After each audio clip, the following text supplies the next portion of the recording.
शिरूर तालुक्यात महिला सबलीकरण, आरोग्य जागरूकता आणि सकारात्मक सामाजिक परिवर्तनाचा संदेश देणारी रन फॉर हर मॅरेथॉन येत्या 18 जानेवारी 2026 रोजी आयोजित करण्यात येणार आहे।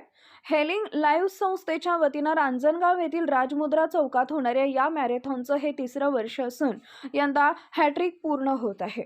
या मॅरेथॉनला विशेष आकर्षण ठरणार आहे कारगिल युद्धातील परमवीर चक्र सन्मानित real life hero Yogendra Singh Yadav यांची उपस्थिती। तसेच ऑलिम्पियन धावपटू ललिता बाबर या प्रमुख पाहुण्या म्हणून सहभागी होणार आहेत।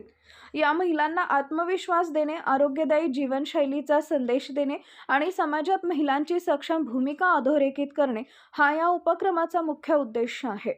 2.5 किलोमीटर आणि 5 किलोमीटर अशा 2 गटात होणाऱ्या या मॅरेथॉनमध्ये महिला, युवक आणि कुटुंबीय मोठ्या संख्येने सहभागी होणार आहेत। हेलिंग लाईव्हच्या संस्थापिका डॉक्टर जॉनी विश्वनाथ यांच्या संकल्पनेतून साकारलेली रन फॉर हर आज एक सामाजिक चळवळ बनली आहे, असं हेलिंग लाईव्ह संस्थेचे महाराष्ट्र झोन चीफ संतोष सांबारे यांनी सांगितलं आहे। शिवशाही न्यूज प्रतिनिधी फैजल पठाण, शिरूर। ताज्या घडामोडी जाणून घेण्यासाठी शिवशाही न्यूज यूट्यूब चॅनलला सबस्क्राइब करा। आपण हा व्हिडिओ फेसबुकवर पाहत असाल तर फेसबुक पेज फॉलो करा आणि शिवशाही न्यूज.com या आपल्या वेबसाईटलाही भेट द्या।